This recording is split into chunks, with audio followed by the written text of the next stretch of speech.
বাংলার ঐতিহ্যের বহমান ধারা বজায় রাখতে ভবানীপুর ঐক্যতানের জুরি মেলা ভার।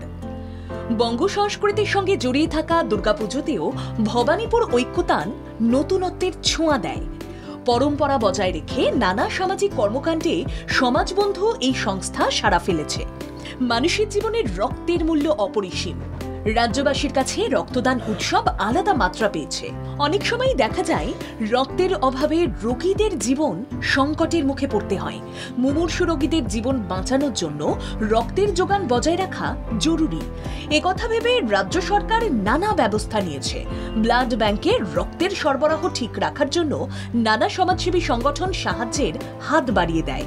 ভবানীপুর ঐক্যতান অন্যান্য সমাজ কল্যাণকামী কাজের মতো প্রতি বছর প্রাক্তন মুখ্যমন্ত্রী বিধানচন্দ্র রায়ের জন্ম ও মৃত্যুবার্ষিকীতে মহতী অনুষ্ঠানের আয়োজন করে।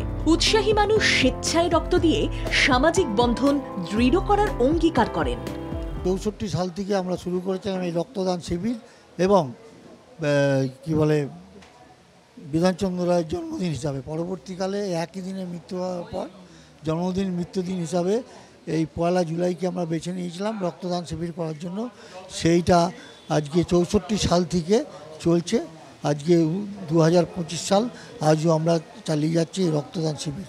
প্রচুর লোক ৫১ বছর ধরে চলছে। প্রচুর লোক এসছেন আমাদের এখানে। ডক্টরস ডে পালন করা হয় ১ জুলাই। সেই ডক্টরস ডেতে রাজ্যের প্রয়াত প্রাক্তন মুখ্যমন্ত্রী ডক্টর বিধানচন্দ্র রায়ের জন্ম ও মৃত্যুবার্ষিকী উপলক্ষে কলকাতার ৭২ নম্বর ওয়ার্ড ও ভবানীপুর ঐক্যতানের উদ্যোগে আয়োজিত হল রক্তদান শিবির।